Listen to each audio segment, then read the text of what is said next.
Hello students, myself R K sir. एक बार फिर मैं आप सबका अपने यूट्यूब चैनल लेस्ट study by R K sir में स्वागत करता हूं। तो आई होप आप लोग अच्छे होंगे। तो जैसा हम लोग कल जो टॉपिक स्टार्ट किए थे क्लास 9th का, उसमें हम लोग एटम एंड मॉलिक्यूल्स के बारे में पढ़ रहे थे। तो जो हमारा इंट्रोडक्शन हमने कल देखा था, और इंट्रोडक्शन में हमने क्या क्या पढ़ा था, लॉ ऑफ, हमने क्या उसमें देखो दो चीज़ पढ़ा था। एक हमने पढ़ा था लॉ ऑफ जो हमारा लॉ ऑफ केमिकल कम्बिनेशन था, उसमें हमने दो चीज़ को पढ़ा था। एक हमारा था law of conservation of mass, और एक हमारा क्या था, लॉ ऑफ प्रोपर्शन। तो कल हमने इसको पढ़ लिया था। आज हम उसके आगे के टॉपिक पढ़ेंगे, जो हमारा क्या था, डाल्टन्स एटॉमिक थ्योरी। तो आज हम डाल्टन्स एटॉमिक थ्योरी के बारे में पढ़ेंगे। तो चलिए बिना कुछ लेट किए हम लोग डाल्टन्स एटॉमिक थ्योरी को स्टार्ट करते हैं। तो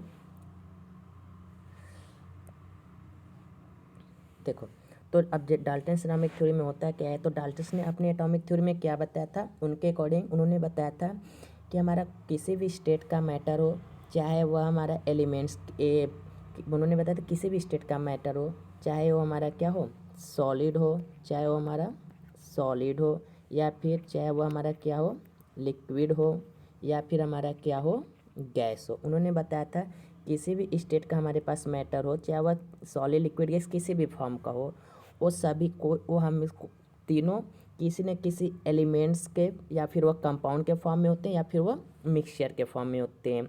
और उन्होंने बताया था कि ये सब सभी किससे मिलकर बने होते हैं, स्मॉल पार्टिकल्स से, जिसको उन्होंने क्या नाम दिया था, एटम। फिर से सुनते हैं।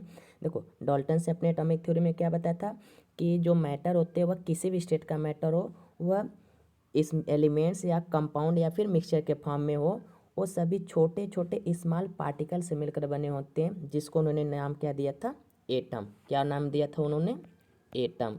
उन्होंने क्या बताया था कि किसी भी स्टेट का हमारे पास किसी भी स्टेट का मैटर हो, चाहे चाहे वह सॉलिड लिक्विड गैस में से, चाहे वह एलिमेंट्स के फॉर्म का हो, या फिर कंपाउंड के फॉर्म का हो, या फिर मिक्सचर के फॉर्म का हो, ये सभी जो होते हैं किसी न किसी ये छोटे छोटे पार्टिकल से मिलकर बने होते हैं। इस छोटे पार्टिकल्स को उन्होंने क्या नाम दिया था, एटम। डाल्टन ने क्या बताया था कि जो हमारा मैटर होता है, चाहे वह एलिमेंट्स के फॉर्म का हो, कंपाउंड्स के फॉर्म का, या फिर मिक्सचर का फॉर्म का हो, वो सब कंपोज्ड होते हैं किससे, स्मॉल पार्टिकल से, जिसको उन्होंने क्या नाम दिया था, एटम दिया था। ये इन्होंने अपने डाल्टन्स एटॉमिक थ्योरी में बताया था। अब इस डाल्टन्स एटॉमिक थ्योरी में उन्होंने कुछ पास्टुलेट बताए थे, जिसमें कुछ 6 पास्टुलेट जो बहुत ही इंपॉर्टेंट पास्टुलेट है। आगे क्लासेस में जाएंगे तो सब पास्टुलेट कुछ और मिलेंगे, बट यहाँ पे जो 6 पास्टुलेट बहुत ही वेरी इंपॉर्टेंट है। तो इस पास्टुलेट को हम क्या करते हैं, देखते हैं कि क्या क्या उन्होंने अपने इस पास्टुलेट में कहा था। तो देखो, जो पहला पास्टुलेट उनका था, उन्होंने उसमें बताया था कि all matter is made up, देखो क्या लिखे, all matter is made up of very tiny particles is called atom. उन्होंने एटम को क्या डिफाइन किया था अपने पास्टुलेट में, कि all matter is made up of very tiny particles, मतलब सभी मैटर क्या होते हैं, छोटे छोटे पार्टिकल से मिलकर बना होता है, जिसको उन्होंने क्या नाम दिया था, एटम। उन्होंने अपने पहले पास्टुलेट में उन्होंने एटम को डिफाइन किया कि all matter is made up of very tiny particles is called atom, मतलब कि जो मैटर होते हैं वह छोटे छोटे पार्टिकल से मिलकर बने होते हैं, जिनको उन्होंने क्या नाम दिया, एटम। What it. तो उनका जो दूसरा पास्टुलेट था, देखो दूसरा पास्टुलेट था, एटम आर इनविजिबल प्रॉप, ये क्या है, particles which can not be create और destroy in a chemical reaction. उन्होंने क्या बताया था, जो एटम होता है वो क्या क्या होता है, इनविजुअल पार्टिकल्स होता है। उन्होंने क्या बताया, जो एटम होता है वो इनविजुअल पार्टिकल्स होता है। और कह रहा है कि कोई भी केमिकल रिएक्शन होता है, उस केमिकल रिएक्शन में कैन नॉट बी क्रिएट और डिस्ट्रॉय, मतलब जब भी कोई केमिकल रिएक्शन हम करवाते हैं एटम का, तो उस केमिकल रिएक्शन में न तो एटम हमारा क्रिएट होता है और नहीं क्या होता है, डिस्ट्रॉय होता है, मतलब न तो कोई नया एटम बन जाता है और नहीं जो एटम हमारे पास होता है वो ख़त्म हो जाता है। तो इन्होंने दूसरा पोस्टुलेट अपना क्या बताया कि जो एटम होते हैं वो इनविजुअल पार्टिकल होते हैं, और केमिकल रिएक्शन में वो अपने अस्तित्व को चेंज नहीं करते, मतलब न तो क्रिएट होते हैं और नहीं वो क्या होते हैं, डिस्ट्रॉय होते हैं। तो ये उनका सेकेंड पोस्टुलेट था। अब उनका देखो जो थर्ड पोस्टुलेट है, थर्ड पोस्टुलेट पे आते हैं। तो हमारा जो थर्ड पोस्टुलेट उनका था, उसमें उन्होंने बताया atom of a given elements are identical mass and chemical property. मतलब कि लॉ ऑफ कंजर्वेशन में हमने पढ़ा था कि लॉ ऑफ कंजर्वेशन में एंटोनी लवॉजियर ने बताया था कि जब भी कोई केमिकल रिएक्शन होता है तो केमिकल रिएक्शन के बाद जब ब्रेक होकर कोई दो नया एलिमेंट्स हमारा क्रिएट होता है तो उस केमिकल रिएक्शन में दोनों तरफ का मास क्या होता है, इधर का मास और इधर प्रोडक्ट का मास, ये दोनों मास हमारा क्या होता है हमेशा इक्वल होता है। उन्होंने क्या बताया था एंटोनी लवॉजियर ने कि जो हमारा मास ऑफ रिएक्टेंट होता है वो इक्वल होता है किसके, मास ऑफ प्रोडक्ट के। तो ये उन्होंने बताया था कि जो मास ऑफ रिएक्टेंट होता है वो मास ऑफ प्रोडक्ट के क्या होता है, इक्वल होता है। तो देखो उसी चीज़ को इन्होंने बताया है अपने थर्ड पास्टुलेट में कि atom of a given elements, मतलब जिस एलिमेंट्स का हमारे पास एटम, मतलब जिस एटम का हमारे जिस एलिमेंट्स का हमारे पास एटम होता है identical in a mass and chemical property, मतलब वो एक आइडेंटिकल, मतलब उसकी एक पहचान होती है, खुद की पहचान होती है, वो उसमें ख़त्म नहीं हो जाता है, मतलब वो जैसा रहता है वैसा रहता है, मतलब कि वो अपने अस्तित्व को ख़त्म नहीं करता। किसी भी केमिकल रिएक्शन में जो एटम होते हैं उस वो अपने आप को ख़त्म नहीं करते, वो अपने आप को क्या करते हैं, आइडेंटिफाई करते हैं, मतलब identical in a mass and chemical properties, मतलब कि किसी भी केमिकल रिएक्शन में वो अपने अपने मास को आइडेंटिफाई करते हैं। और जो हमारे पास तीसरा ये तीसरा हो गया। अब चौथा इनका जो पास्टुलेट था, देखो चौथा पास्टुलेट में उन्होंने क्या बताया था, चौथे पास्टुलेट में उन्होंने कहा था कि atom of different elements have a different mass and chemical, देखो क्या करा, एटम ऑफ डिफरेंट एलिमेंट्स, मतलब कि अगर हमारे अलग अलग एलिमेंट्स के क्या हैं, एटम है, तो have a different masses and chemical property, तो उसका मास भी क्या होगा, डिफरेंट होगा, और उसकी केमिकल प्रॉपर्टी भी क्या होगी, डिफरेंट होगी। ये किसने बताया था, ये बताए थे हमारे जॉन डल्टन ने क्या बताया था कि अगर हमारे पास क्या होगा, अलग अलग टाइप्स के एटम है, डिफरेंट टाइप्स के हमारे पास एटम है, तो मतलब अलग डिफरेंट एलिमेंट्स के अगर हमारे पास एटम है तो उसका जो मास और उसका जो केमिकल प्रॉपर्टी होगा वो भी क्या होगा, डिफरेंट होगा। ये उन्होंने बताया था कि अगर हमारे पास जैसे कि इस तरीके से समझेंगे, जैसे हमारे पास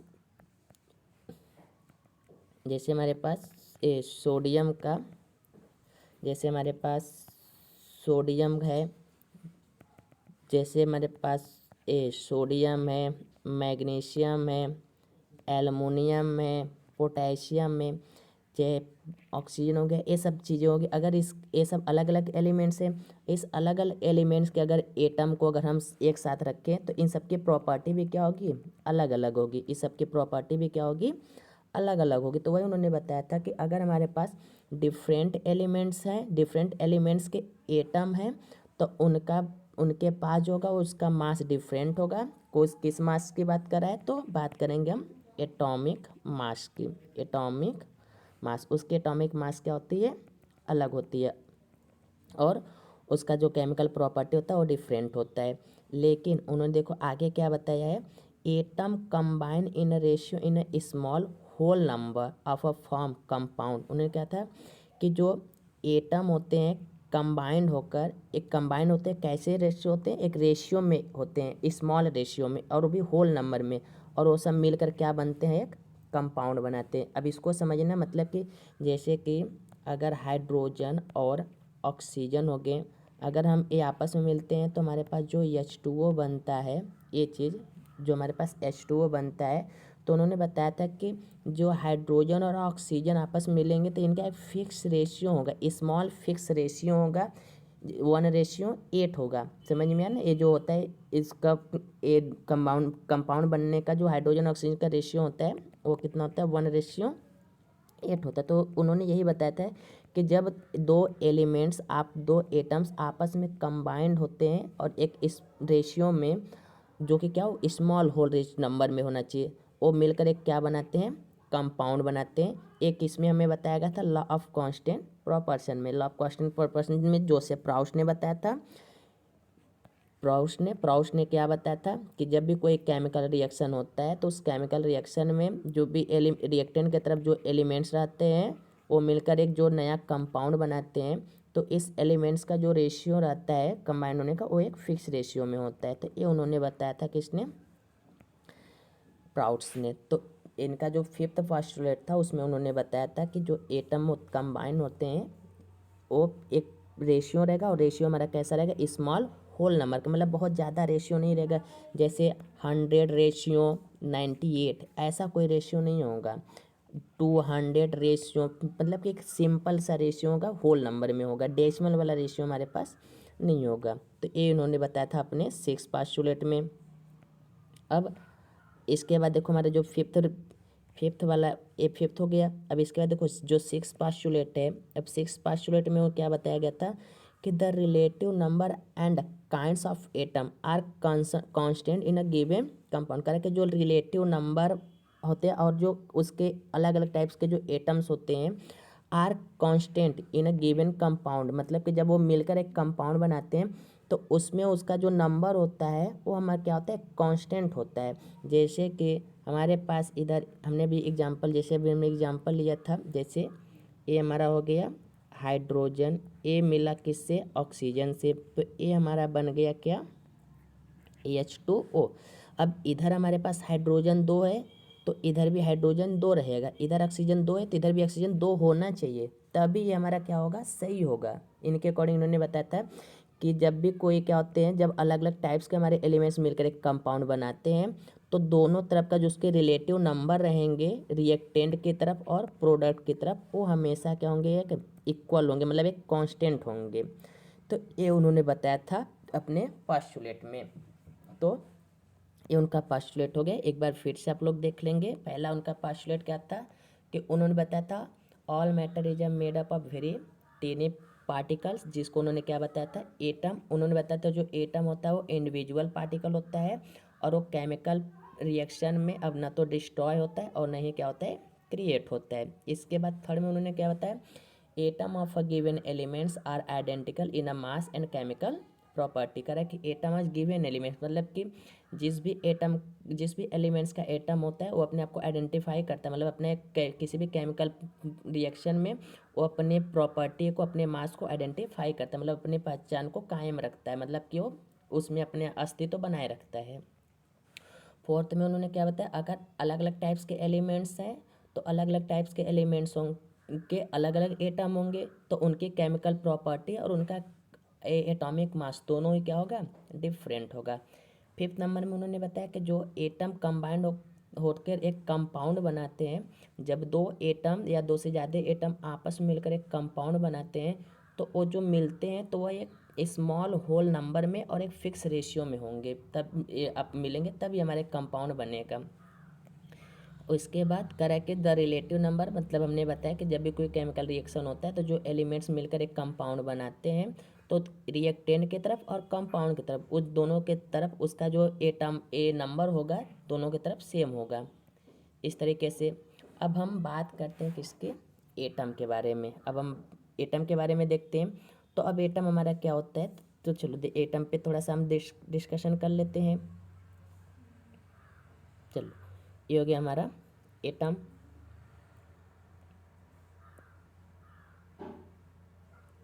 तो देखो अब एटम क्या होता था, अभी तो डाल्टन ने बताया था कि जो मैटर होता है, किसी भी स्टेट का मैटर होता है वो छोटे छोटे पार्टिकल से मिलकर बना होता है। डाल्टन के अकॉर्डिंग अगर हम बात करेंगे, डाल्टन के अकॉर्डिंग अगर बात करेंगे तो डाल्टन ने क्या बताया था कि जो छोटे छोटे जो हमारे मैटर होते हैं वो मैटर छोटे छोटे पार्टिकल से मिलकर बने होते हैं, जिसको उन्होंने क्या बता दिया था, एटम।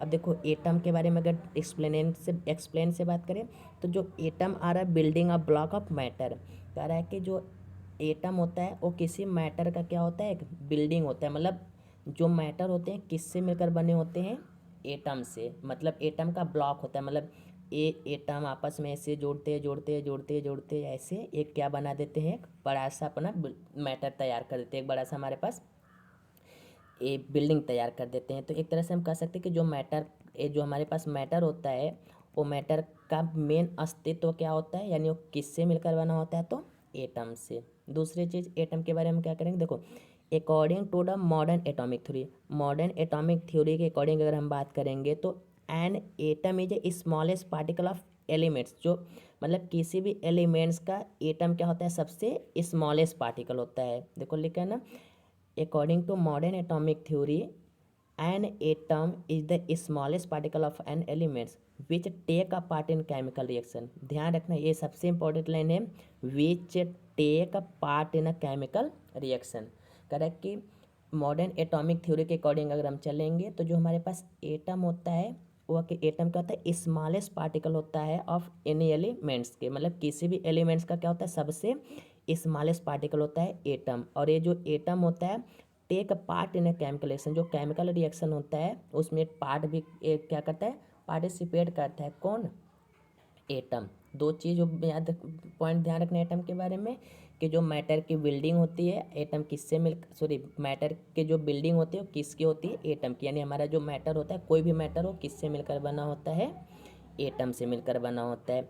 दूसरी चीज़ कि जो एटम होता है वो क्या होता है, स्मॉलेस्ट पार्टिकल ऑफ एलिमेंट्स होता है, और वह क्या करता है, take part in a chemical reaction, वो किसी भी केमिकल रिएक्शन में क्या कर सकता है, पार्टिसिपेट कर सकता है। ये हो गया। अब इसके बाद देखो यहाँ पे कुछ चीज़ें और हैं। तो देखो कह रहा है कि atom are very small and which can not be seen even through a very powerful micro. कह रहा है कि atoms is very small, atom इतना स्मॉल होते हैं, and which can't be seen even through, मतलब हम उसको नॉर्मली ऐसे नहीं देख पाएंगे, उसको देखने के लिए हमें पावरफुल माइक्रोस्कोप का यूज करना होगा। क्या कर रहा है कि एटम बहुत ही छोटे होते हैं, जिसको अगर हमें देखना है तो देखने के लिए हमें क्या करना पड़ेगा, पावरफुल माइक्रोस्कोप का हमें यूज करना पड़ेगा, इतने वो छोटे होते हैं। अब करें atomic radius of measured in a nanometer. करें कि जो एटॉमिक रेडियस होता है उस एटॉमिक रेडियस को मेजर किस में करते हैं, तो नैनोमीटर में। हम उसको कैसे मेजर करते हैं, नैनोमीटर में। तो कोई पूछ जैसे अगर हमसे पूछेगा कि 1 नैनोमीटर इक्वल टू कितना होता है, 10⁻⁹ मीटर। ये ध्यान रखना है आप लोगों को। और ये जो नैनोमीटर है इससे हम क्या मेजर करते हैं, तो एटॉमिक साइज यानी एटॉमिक रेडियस, एटॉमिक रेडियस को हम क्या करते हैं, मेजर करते हैं। जैसे हम पूछेगा कि क्वेश्चन में आ सकता है कि जो एटॉमिक रेडियस होता है, एटॉमिक रेडियस, इस एटॉमिक रेडियस को हम किस में मेजर करते हैं, तो हमारा आंसर क्या होना चाहिए, नैनोमीटर। अब 1 नैनोमीटर में होता कितना है, तो 10⁻⁹ मीटर, ये हमारा होता है। तो आई होप आपको समझ में आया होगा। चलो फिर आगे बढ़ते हैं। तो आगे हमारा क्या है, देखो इसमें कुछ चीज़ें हैं वो आप लोगों को लर्न करना है। जैसे किसका एटम, हाइड्रोजन का जो रेडियाई होता है मीटर में कितना होता है, 10⁻⁻10। अगर देखो सबसे पहले क्या है, हाइड्रोजन का कितना होता है, 10⁻10 मीटर। वाटर का कितना होता है रेट, तो 10⁻⁹ मीटर। होमोलॉग ये क्या है, हीमोग्लोबिन का कितना होता है, तो 10⁻8 मीटर। अगर ग्रैन ऑफ सैंड, तो सैंड का जो कितना होता है, तो 10⁻4। एंड का कितना होता है, 10⁻2। और वाटरमेलन का कितना होता है, तो 10⁻1। ये उसके एटम का जो साइज होता है ये है। तो एक अब ये सब इम्पोर्टेंट चीज़ें आप लोग इसको नोट कर लीजिए और इसको लर्न कीजिएगा।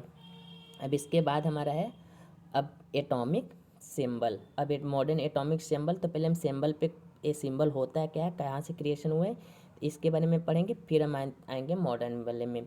तो चलो आज के लिए बस इतना ही, मिलते हैं नेक्स्ट क्लास में, तब तक के लिए जय हिंद जय भारत।